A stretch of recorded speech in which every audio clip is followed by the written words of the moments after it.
এই মুহূর্তে দাঁড়িয়ে আছি কোলবা বিচকে ব্যাকগ্রাউন্ডে রেখে। কোলবা বিচের পরবর্তী ডেস্টিনেশন আজকের বেনেলিয়াম বিচ। এসে পৌঁছেছি পরবর্তী বিচ বারকা বিচ।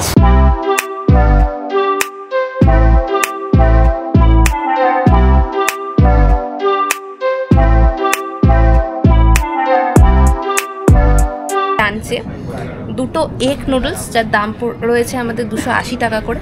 আর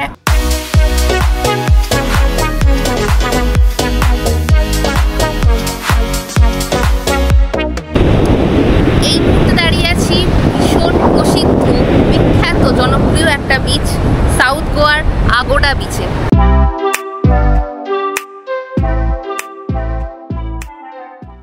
আজকের পর্বে আপনারা দেখবেন পশ্চিম ঘাটের জঙ্গলে ঘেরা সালাউলিম ড্যাম, কাবো দে রামা ফোর্টের এক অনন্য ইতিহাস, ফোর্টের ভিতরে অফবিট প্যাবল বিচ, কোলা বিচে অভাবনীয় কায়াকিং এর অভিজ্ঞতা, কোলা এবং পাটনেম বিচের এক অসাধারণ নাটকীয় সূর্যাস্ত।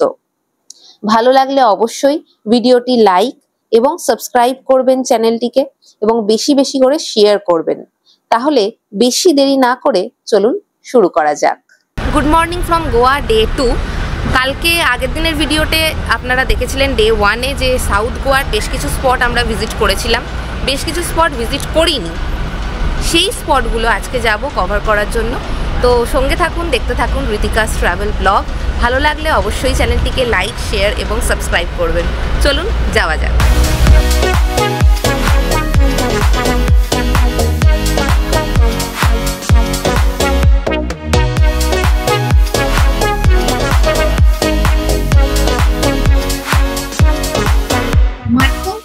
সালাউলিম ড্যামের দূরত্ব প্রায় 30 কিলোমিটার। রাস্তার প্রথম ভাগ বেশ সুন্দর, সিনিক। পশ্চিম ঘাটের বিক্ষিপ্ত পাহাড়, সবুজ মাঠঘাট, নারকেল গাছের সারি চোখে পড়ে। দ্বিতীয় ভাগ কিন্তু ফাঁকা, নির্জন, নিরিবিলি, সরু জঙ্গলের পাহাড়ি পথ। মেনলি বিস্তীর্ণ নেত্রা ভ্যালি ও ভগবান মহাবীর অভয়ারণ্যর কিছু অংশ দিয়ে এখানে পৌঁছাতে হয় এই সালাউলিম ড্যামের উদ্দেশ্যে। শেষ 10-15 কিলোমিটার তো প্রায় কোনো টুরিস্টের গাড়ি চোখেই পড়েনি। এর অবশ্য দুটো কারণ। প্রথমত, জায়গাটি একেবারে অফবিট এবং দূরত্ব বেশ খানিক বেশি, ম্যাক্সিমাম টুরিস্ট এখানে আসেন না। এবং দ্বিতীয়ত, আমরা অনেক সকাল সকাল বেরিয়ে রওনা হয়ে গেছি, ফলত টুরিস্টের গাড়ি ভিড় সেরকম চোখে পড়েনি। বেলা বাড়লে অবশ্য খানগুয়ের গাড়ি দেখা মিলেছিল, তবে ভিড় কম হওয়ায় জায়গাটি কিন্তু একদম অন্যরকম। চলুন দেখে নিই। এসে পৌঁছেছি আমাদের প্রথম গন্তব্য আজকের সালাউলিম ড্যামে। সালাউলিম ড্যাম অসাধারণ সুন্দর একটা অফবিট স্পট সাউথ গোয়ার। অনেকটা রাস্তা ফাঁকা নিরিবিলি জঙ্গলের মধ্যে দিয়ে আসতে হয়, এটা একটু বুঝে আসবেন, কারণ আমরা অনেকটা রাস্তা জুড়ে কোনো গাড়ি দেখতে পাইনি, একটু ভয় ভয় করছিল। যাই হোক, তো একদম এসে যেখানে পৌঁছেছি চোখ যা জুড়িয়ে যাচ্ছে ড্যামের শোভায়। মাঝখান দিয়ে রাস্তা, জল, চারদিকে পাহাড়, ঢেউ খেলানো পাহাড়ের রিফ্লেকশন পড়েছে জলের ওপর, অসাধারণ সুন্দর লাগছে, অসাধারণ। আচ্ছা, আর একটা কথা বলে রাখি, দিয়ে রাখছি যে ড্যামের টাইম কিন্তু সকালবেলা 9টা থেকে শুরু করে সন্ধেবেলা 6:30 পর্যন্ত। আর এখানে টিকিট লাগলো, বড়দের অ্যাডাল্টদের টিকিট 60 টাকা করে আর ছোটদের 30 টাকা করে টিকিট এখানে। তো চলুন বাকি ড্যামের যে পোর্শনটা এবং রাস্তাটা আপনাদের ঘুরিয়ে একটু দেখিয়ে দিই। আচ্ছা, ড্যামের এই পোর্শনটাই হচ্ছে মেন দর্শকদের বা আমাদের পর্যটকদের আকর্ষণ, যে এই জায়গাটা থেকে জলটা ওভারফ্লো হয়ে এসে ওপর থেকে নিচের দিকে পড়ে, আর দেখে মনে হয় ওয়াটারফলটা যেন ওপর থেকে নিচের দিকে আসছে। তো আমাদের ব্যাড লাক, আমরা এসেছি শীতকালে, ডিসেম্বরে, তাই ওভারফ্লো ড্যাম এর দর্শন আমাদের হলো না। কারণ ওভারফ্লো ড্যাম দর্শন হলো না, এই ড্যামটা মেনলি দেখতে আসতে হয় আগস্টে, অক্টোবর মাসে, তখন এই জলটা ওভারফ্লো করে, ওই লেভেলে পৌঁছায় আর ওপর থেকে নিচের দিকে পড়ে। আর একটা কথা জানিয়ে রাখি, এখানে কিন্তু ড্রোন, অ্যালকোহল অ্যালাউ নয়। তো চলুন বাকি পোর্শনটা এক্সপ্লোর করি। জুয়ারি নদীর উপনদী সালাউলিম নদীর উপর অবস্থিত এই ড্যাম 42.7 মিটার উঁচু এবং 1004 মিটার লম্বা। মূলত মূল আকর্ষণ বাঁধের আকৃতি, যার নাম ডাকবিল বা মর্নিং গ্লোরি স্পিলওয়ে, যার ফলে বর্ষাকালে জল ঘূর্ণির মতো ওপর থেকে নিচের দিকে নেমে আসে, যা কিন্তু অসামান্য এক দৃশ্য। বাঁধের পাশেই মনোরম উদ্যান, মেনলি মাইসোরের বৃন্দাবনের আদলে তৈরি। কেমন লাগলো এই অফবিট সালাউলিম ড্যাম? কমেন্ট করে জানাতে ভুলবেন না। ভালো লাগলে অবশ্যই চ্যানেলটিকে লাইক, শেয়ার এবং সাবস্ক্রাইব করে বেল আইকনটি ক্লিক করে রাখবেন, যাতে সবার আগে নোটিফিকেশন আপনার ফোনে গিয়ে পৌঁছায়। এই ড্যামের যদি আসেন আপনারা, এই দিক দিয়ে সোজা গিয়ে অনেকগুলি সিঁড়ি রয়েছে, এই সিঁড়িগুলো সব বন্ধ করা রয়েছে, একদম সোজা গিয়ে একটা সিঁড়ি সোজা নিচের দিকে চলে যায়। ওই সিঁড়ি দিয়ে নামলে ড্যামের ঠিক নিচে একটা সুন্দর পার্কের ব্যবস্থা করা রয়েছে। এই পার্কটিও আপনাদের হাতে যদি টাইম থাকে আপনারা ঘুরে অবশ্যই দেখতে পারেন। পার্কে আমরা আর ভিজিট করলাম না, কারণ অনেকটা পথ গিয়ে আমাদের নিচে নেমে পার্ক যেতে হবে। তো চলুন, দেখা হচ্ছে পরবর্তী গন্তব্যে। পরবর্তী গন্তব্য হচ্ছে আমাদের একটি দুর্গ। চলুন যাওয়া যাক। সালাউলিম ড্যাম দেখতে চললাম সাউথ গোয়ার এর এক আকর্ষণ কাবো দে রামা ফোর্টের উদ্দেশ্যে। দূরত্ব প্রায় 38 থেকে 40 কিলোমিটার। রাস্তা এখানেও বেশ বিস্তীর্ণ। কোথাও চোখে পড়ে বিস্তীর্ণ চাষের জমি, কোথাও সংকীর্ণ পথ, ঘন জঙ্গল, আবার কোথাও জঙ্গলের ফাঁক দিয়ে দেখা যায় পশ্চিম ঘাটের ঝাঁকড়া পাহাড়গুলো। উপরের যে রাস্তাটা দেখছেন ওটা সোজা চলে যাচ্ছে টুয়ার্ডস কোলা বিচ, আগন্ডা বিচের দিকে। আর এই যে নিচের রাস্তাটা আমরা ধরলাম, এটা হচ্ছে আমাদের কাবো দে রামা রাস্তা। চলুন, আমরা এই মুহূর্তে রয়েছি কাবা দে রামা স্পটে, কাবা দে রামা ফোর্টের কাছে। তো আমরা মোটামুটি এসে পৌঁছেছি দুপুরবেলা 1:20 নাগাদ। এই সময় যেহেতু লাঞ্চ আওয়ার স্টার্ট হয়ে যায়, আমাদের ভীষণ খিদে পেয়ে গেছে। তো কাবো দে রামা ফোর্টের আশেপাশে বেশ কিছু জায়গায় খাবার দাবারের স্টল রয়েছে, খাবার দাবারের দোকান রয়েছে। সেখানেই একটা দোকানে ঢুকে, নাম হচ্ছে দ্য ফুড ল্যান্ড, একদম কাবো দে রামা স্পটের গায়েই অবস্থান করছে এটা। ওখানে দুটো থালি অর্ডার দিয়েছি, ভেজ থালি, যার প্রাইস পড়লো আমাদের 150 টাকা করে। তো ভেজ থালির মধ্যে রয়েছে রাইস, পাঁপড়, একটু পিকল, তার সঙ্গে মিক্স ভেজ আর ডাল আর রুটি, চাপাটি টাইপের। তো এই দিয়ে আজকে লাঞ্চ পর্ব সারবো। আর হ্যাঁ, আর একটা আমরা এগ কারি অর্ডার করেছি, যেটা প্রাইস পড়লো আমাদের 150 টাকা, তার মধ্যে 2টো এগ রয়েছে। তো এই দিয়ে আজকে লাঞ্চ পর্ব সারবো। তারপর দেখা হচ্ছে আপনাদের সাথে কাবো দে রামা স্পটে। এই মুহূর্তে দাঁড়িয়ে আছি, লাঞ্চ হয়ে গেছে আমাদের। লাঞ্চ পর্ব করে আমরা চলে এসেছি একদম সামনেই, যেখানে লাঞ্চ এরিয়া তার সামনেই অবস্থান করছে কাবো দে রামা ফোর্ট। তো চলুন কাবো দে রামা ফোর্টটা ঘুরিয়ে দেখাবো আপনাদের, ভেতরে যাওয়া যাক। এটি হলো কাবো দে রামা ফোর্টের এন্ট্রান্স গেট। এখানে একটি গুরুত্বপূর্ণ বিষয় জানিয়ে রাখি, ফোর্টে ঢোকার মুখে সিকিউরিটি চেকিং হয়। আপনারা অবশ্যই আধার কার্ড ক্যারি করবেন। ওনারা নির্দিষ্ট স্লট নাম্বার প্রোভাইড করে থাকেন, সেটি আপনাকে ফোর্ট থেকে বেরোবার আগে ওনাদের জানিয়ে বেরোতে হবে। সমস্ত প্রসিডিওর কমপ্লিট করে ঢুকে পড়লাম ফোর্টের চত্বরে। ডিসেম্বরের খরা শীতেও রীতিমতো এপ্রিল মাসের মতো কড়া রোদ। সামনেই গাছের ছায়ায় ক্লান্ত টুরিস্টের দল রেস্ট নিচ্ছে। এই হলো কাবো দে রামা ফোর্টের ইতিহাস। আপনারা ভিডিওটি পজ করে পড়ে নিতে পারেন। কি সুন্দর ঝলমলে অথচ ছোট্ট ছিমছাম চার্চটি দেখুন। এই দুপুর রোদেও দেখতে অপূর্ব লাগছে। চারদিকে ফোর্টের ধ্বংসাবশেষ, বলতে গেলে প্রায় কিছুই অবশিষ্ট নেই। মাটির পথ ধরে সোজা যেতেই চোখে পড়লো ফোর্টের দেওয়াল এবং সরু পথ।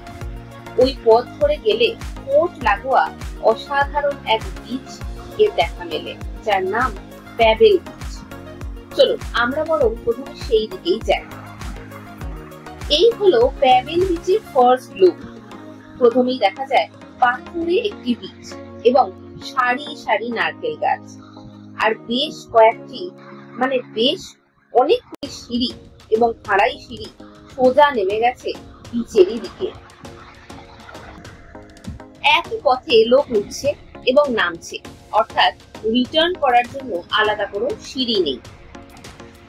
আমরা হুড়মুড় করে না নেমে দুপুরের প্যাবেল বিচকে প্রাণ ভরে খানিক দেখছি, বিরতি নিচ্ছি এবং খানিক নামছি।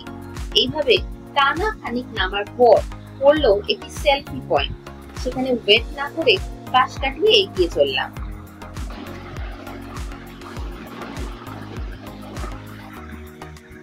অদূরে প্যাবেল বিচের মন কাড়া দৃশ্য যেন হাতছানি দিয়ে ডাকছে। উঁচু উঁচু নারকেল গাছ, উপর পর্যন্ত তাকালে মাথা ঘোরার সম্ভাবনা। চোখের সামনে আদিগন্ত সায়ান ব্লু কালারের আরব সাগর ও বিক্ষিপ্ত কালো কালো পাথর জেগে রয়েছে সমুদ্রেরই বুকে, যার জন্য হয়তো কাবো দে রামা ফোর্টের ভিতরে এই অদ্ভুত সুন্দর সমুদ্র সৈকতটির নাম প্যাবেল বিচ। নামটি এক কথায় সার্থক। আপনারা কি বলেন? এই মুহূর্তে দাঁড়িয়ে আছি কাবো দে রামা বিচে। পেছনে রয়েছে ফোর্টটা, ফোর্টের পোর্শনটা এখনো পর্যন্ত যায়নি, আগেই বিচের পোর্শনটা এলাম। অসাধারণ সুন্দর আরব সাগর, তার সঙ্গে পাহাড়, অসামান্য সুন্দর একটা দৃশ্যপট ধরা পড়ছে চোখের সামনে। নিজেরাই দেখে নিন।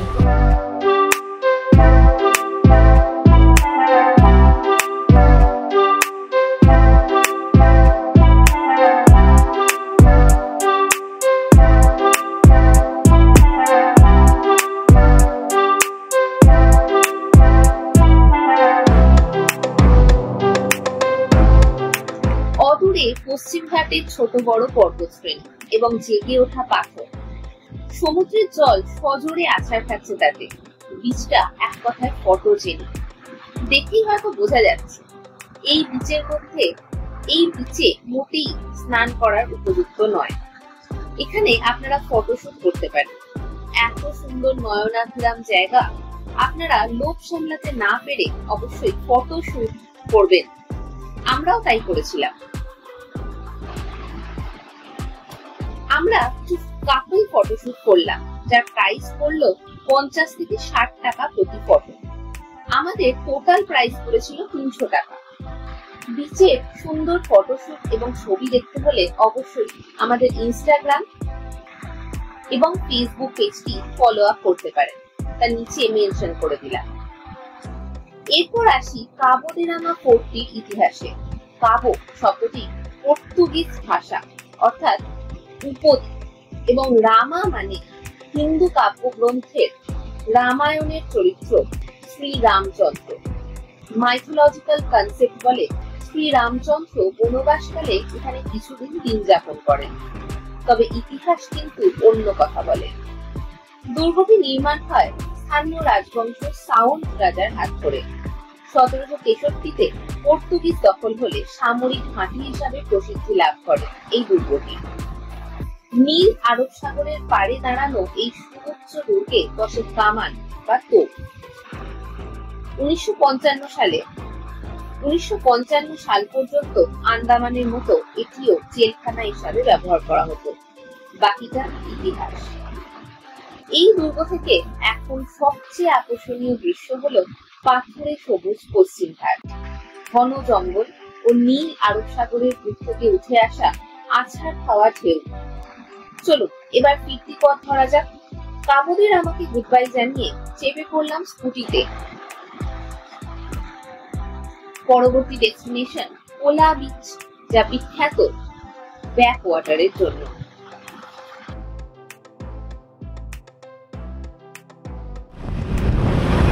কোলা বিচের রাস্তা, যেখান থেকে কোলা বিচের রাস্তা ভাগ হয়ে যায়, রাস্তা একদম ভালো না। রাস্তাটা একটু খারাপ।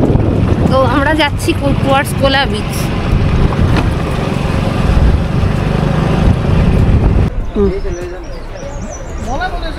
এসে পৌঁছে গেছি কোলা বিচে। তো অ্যাকচুয়াল যে কোলা বিচের পার্কিং মানে ম্যাপ যেখানে শেষ হয়ে যাচ্ছে, স্পট যেটা দেখাচ্ছে, সেখান থেকে আরও 2 কিলোমিটার রাস্তার অবস্থা খুব একটা ভালো নয়। সেই রাস্তায় আমরা স্কুটি করে এসে পৌঁছেছি কোলা বিচের সামনে। এবার আপনাদের ক্ষেত্রে বলে রাখি, আপনারা যারা গাড়ি করে আসবেন ভাড়া করে, তারা এই কাজটা করতে পারেন যে এখান থেকে গাড়ি প্রোভাইড করা হচ্ছে, সেই গাড়ি করে আপনারা আসতে পারেন এই পর্যন্ত। 2 কিলোমিটার রাস্তা, এটা কোলা বিচ পর্যন্ত নিয়ে আসে। তো চলুন দেখা যাক কোলা বিচটা একটু এক্সপ্লোর করা যাক। কোলা বিচে নামারও অনেকগুলি সিঁড়ি রয়েছে। সিঁড়ি ধরে নামতে থাকলে দেখা যায় সিঁড়ির আশেপাশে বেশ খানিক অস্থায়ী রেস্টুরেন্ট। আপনারা এখানেও চাইনিজ, ইন্ডিয়ান, হার্ড এবং সফট ড্রিঙ্কস পেতে পারেন। আপাতত এসব কিছুই লাগবে না। কোলা বিচের সানসেট বেশ জনপ্রিয়। আর জনপ্রিয় কোলা বিচের ব্যাক ওয়াটার। চলুন পায়ে পায়ে সেদিকেই এগিয়ে যাই। আর জানিয়ে রাখি, এই বিচের বেশ কিছু অংশ কিন্তু স্নান করার উপযোগী নয়।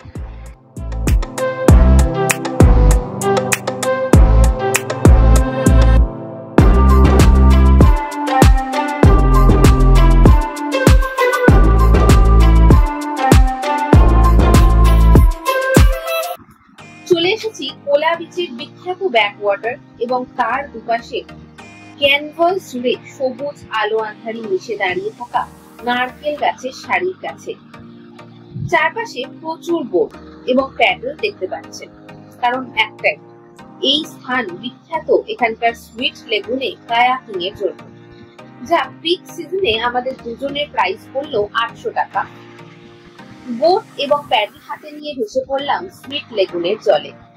ডিসেম্বর মাসের দুপুরে কড়া গরমেও কিন্তু এই ব্যাকওয়াটারের জল ঠান্ডা, পরিবেশ মনোরম, আরামদায়ক।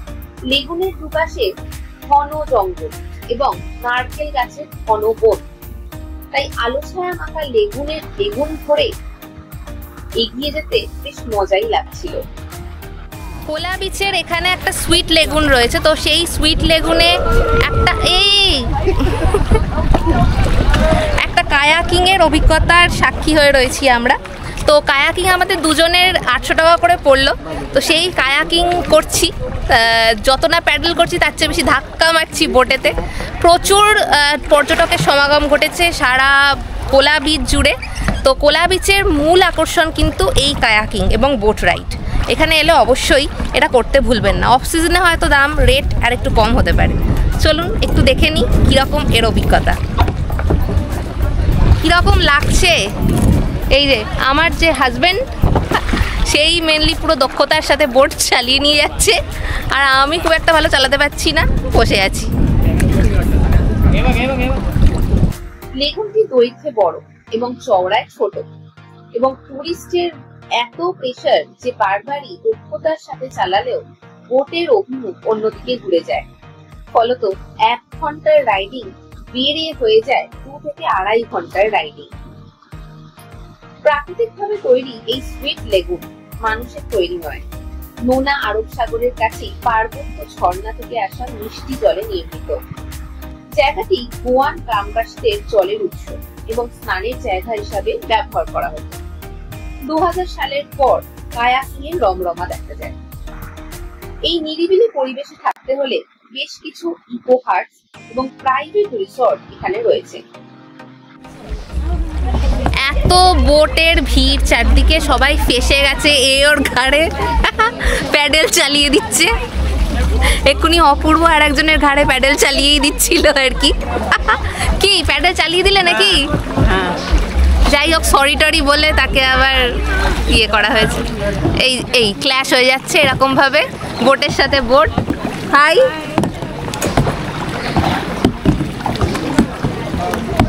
यूट्यूब पे आएगा क्या? हाँ यूट्यूब पे आएगा। नाम बताओ। Ritika travel blog.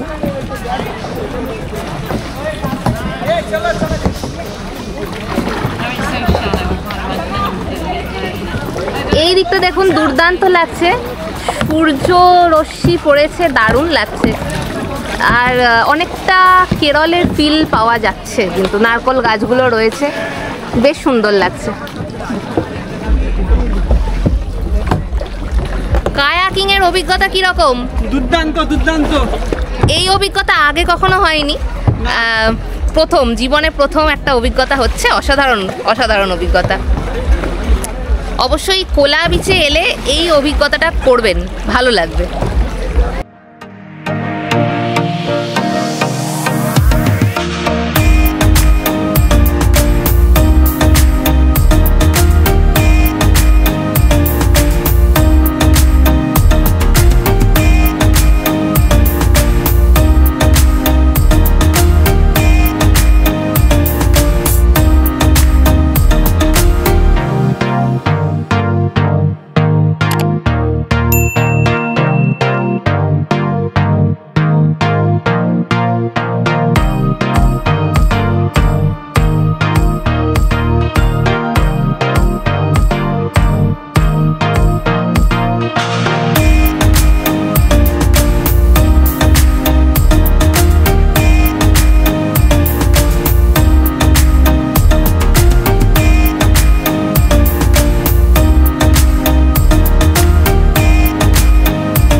প্রচুর স্ট্রাগল করে আমরা ফেরার পথ ধরছি, মানে এ ওর বোটে উঠে যাচ্ছি, ওর বোটে উঠে যাচ্ছি, এ ওকে ঠেলে দিচ্ছি, এইভাবে চলছে।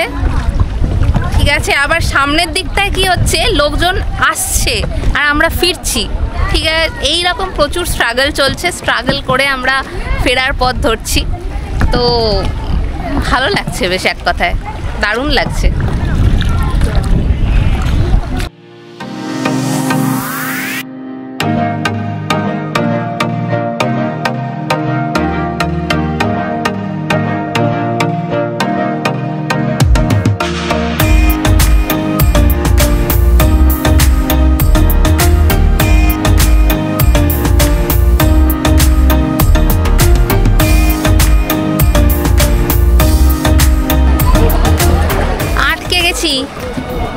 গাইজ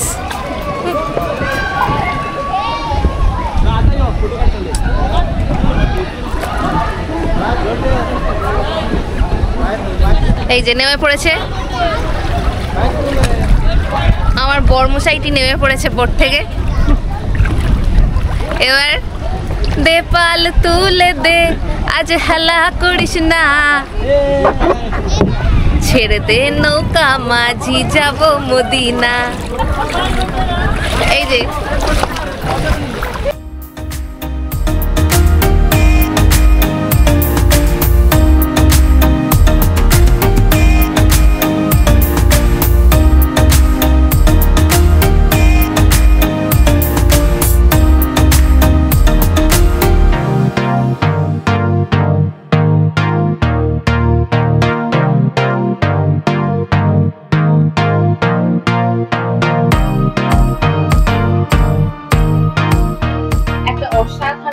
মজার, অ্যাডভেঞ্চারাস, থ্রিলিং এবং চিলিং অভিজ্ঞতা নিয়ে আমরা আমাদের কায়াকিং এর অ্যাডভেঞ্চার শেষ করলাম।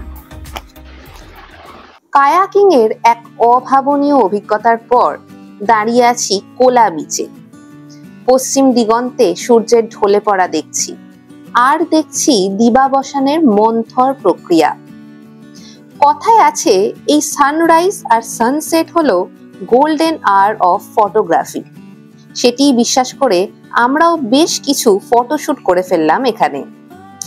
এই ফটোগুলি দেখতে হলে আমার ইনস্টাগ্রাম চ্যানেল এবং ফেসবুক পেজটি ফলো করতে পারেন। বিচটা ক্রাউডেড, পার্শ্ববর্তী এলাকা জুড়ে উঁচু উঁচু নারকেল গাছের সারি, অদূরে সবুজ মাখা পশ্চিম ঘাটের টিলা, পড়ন্ত রোদে যার শোভাটি দেখার মতো। আর দেরি করলাম না, কারণ এখনো কিছু জনপ্রিয় বিচে ভিজিট করা বাকি। সিঁড়ি ভেঙে উঠে এলাম আমাদের গাড়ি পার্কিং এরিয়াতে। এই এরিয়াটি কোলা বিচের পার্কিং এরিয়া।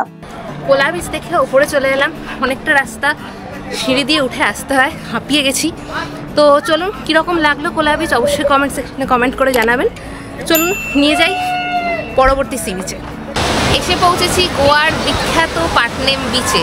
প্রচুর পর্যটকের ভিড়, যেহেতু এটা উইন্টার ভেকেশন চলছে, নিউ ইয়ার শুরু হবে, তো আর সবচেয়ে বড় কথা উইকেন্ড, তার জন্য প্রচুর দর্শকের, প্রচুর পর্যটকের সমাগম ঘটে গেছে বিচে। তো আমরা এসছি এই মুহূর্তে পাটনেম বিচে, ভীষণ জনপ্রিয় একটি বিচ। চারদিকে বিচের পার্শ্ববর্তী এলাকা জুড়ে ভর্তি রেস্টুরেন্ট, এখানে বসে আপনারা খাওয়া দাওয়া করতে পারেন, দৃশ্য দেখতে পারেন। তাছাড়াও রয়েছে রিসর্ট, এখানে এসে থাকতেও পারেন আপনারা। দেখে নিন পাটনেম বিচের এক ঝলক।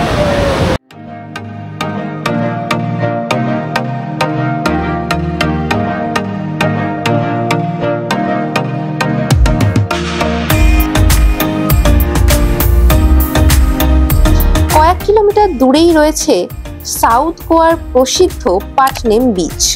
সূর্যাস্তের শেষ কিরণটুকু দিয়ে রাঙানো পাটনেম বিচ। এই বিচে বেশ কিছু টুরিস্টের দল স্নান করছে, অর্থাৎ আপনারা এই বিচে স্নান করতে পারেন।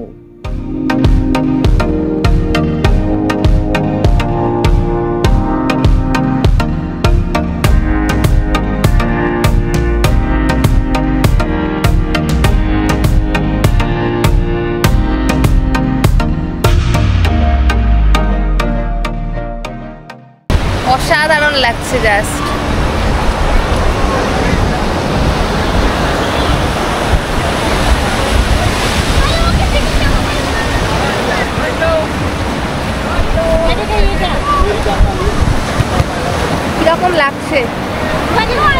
দারুণ, আজকে এক সারাদিন কথায় কিরকম অসাধারণ। ঘোরা হলো?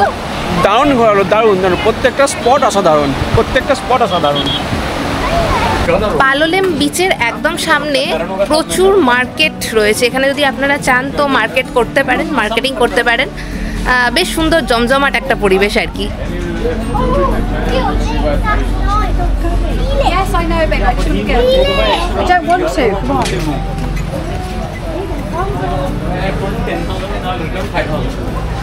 I'm walking to Lanti.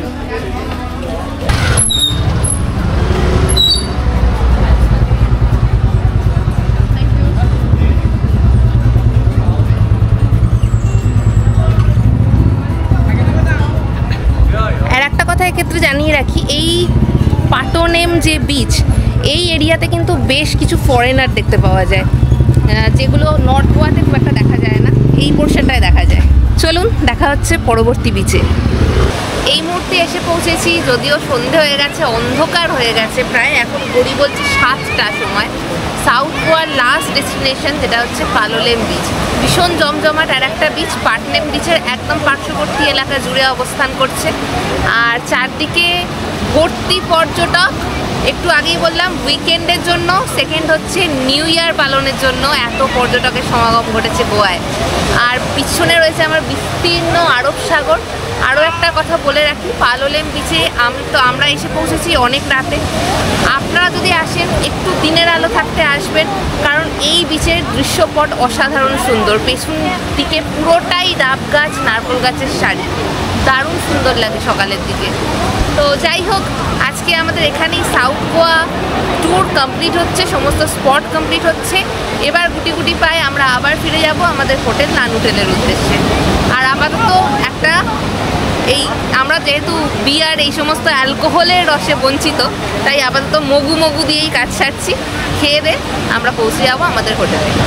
আমি একটু আগে আপনাদের বললাম যে পালোলেম বিচে দাঁড়িয়ে রয়েছি, একটু পিছন দিকটা দেখিয়ে দিই। এই দেখুন, শাড়ি দিয়ে একটা টুইঙ্কলের মতন আলো জ্বলছে, ওটাই অ্যাকচুয়ালি পাটনেম বিচ। পাটনেম বিচের একদম গা ঘেঁষে যেহেতু পালোলেম বিচ অবস্থান করছে। আপনারা যদি এখানে ঘুরতে আসেন তাহলে আপনারা পালোলেম বিচেও থাকতে পারেন। এখানে প্রচুর রিসর্ট অ্যাভেলেবেল, প্রচুর মার্কেট অ্যাভেলেবেল রয়েছে, প্রচুর মানে কি বলবো, প্রচুর ট্যুরিস্ট এখানে রয়েছে অলরেডি।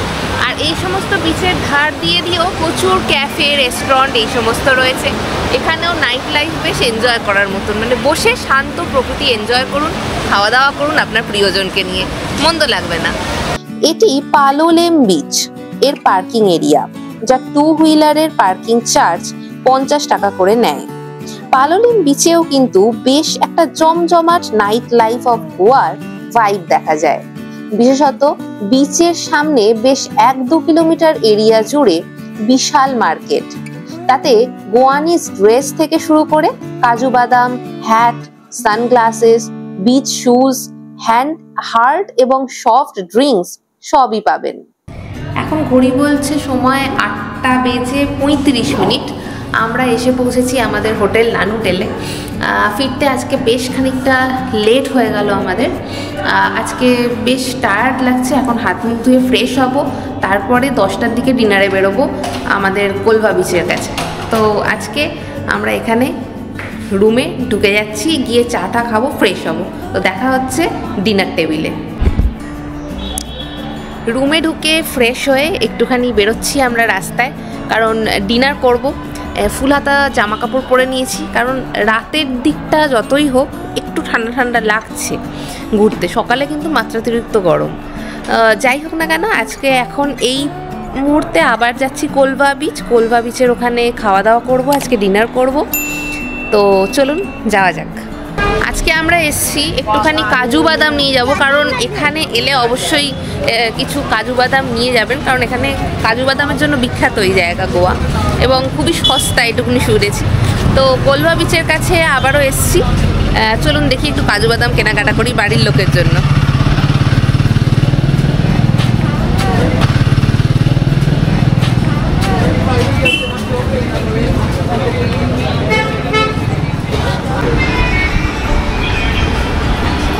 जैसे बेटर क्वालिटी लोगे इसमें सिल्क आई भी निकलेगा और स्वीटनेस भी अच्छा रहेगा।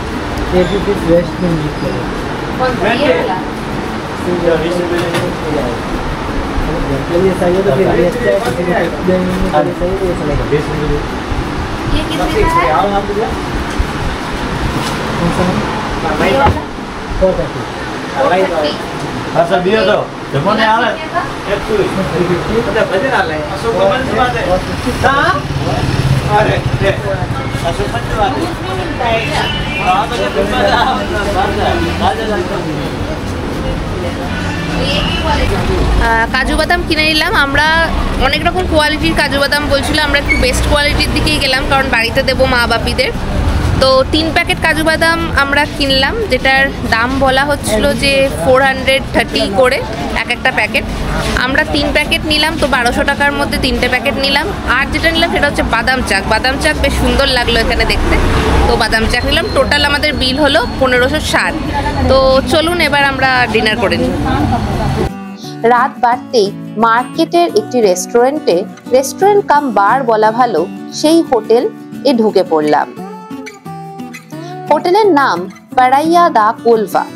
সুন্দর সাজানো গোছানো টিপটপ হোটেল। বড়দিন ও নিউ ইয়ারের আনন্দে অনেকটা বেশি সাজানো। আমরা আজ আউটডোরের একটি আলো জ্বলা ছাতার নিচে বসেছি। খাবার অর্ডার করে দিয়েছি, আসতে দেরি হচ্ছে। বার সেকশনটা বেশ সাজানো। অবশেষে ডিনার এসে পড়লো। দীর্ঘ প্রতীক্ষার পরে খাবার দাবার এসছে, এবার আমরা খাবো। ভীষণ খিদে পেয়েছে আমাদের, প্রায় 11:30 বাজে রাত। তো চলুন খাওয়া দাওয়া করি। নিয়েছি প্লেন রুটি নিয়েছি, কেন বাটার দিয়েছে জানি না। প্লেন রুটি নিয়েছি আর একটা মাশরুম মশলা নিয়েছি। এই নিয়ে আজকে রাতে ডিনার করে নেবো। আজকে এই মুহূর্তে ডিনার করে চলে এসেছি। এখন চলে যাবো আমাদের বাড়ি। তো এখন নানুটেলে চলে যাব। সময় রাত 12টা, অনেক লেট হয়ে গেল আজকে ডিনার করতে। এইভাবে আমাদের ডে 2 গোয়া সফরের কমপ্লিট হয়ে গেল। তাহলে সাউথ গোয়া ব্লগ এখানেই আমি এন্ড করছি। সাউথ গোয়া কীরকম লাগলো অবশ্যই বিস্তারিত কমেন্টে জানাবেন। এইরকম ব্লগ আরও চাই কিনা, নাকি অফ বিটের দিকের ব্লগ চাই, সেগুলোও আমাদের ভালো করে কমেন্ট সেকশনে কমেন্ট করে জানাবেন। ভালো লাগলে অবশ্যই চ্যানেলটিকে লাইক, শেয়ার এবং সাবস্ক্রাইব করে নেবেন। তো চলুন নেক্সট ডে আপনাদের ঘুরিয়ে দেখাবো পানজি এবং ওল্ড গোয়া। একটু অন্যরকম ভাইব থাকবে গোয়ার। চলুন আজকে এখানেই ব্লগ এন্ড করছি। টাটা, গুড নাইট সবাইকে।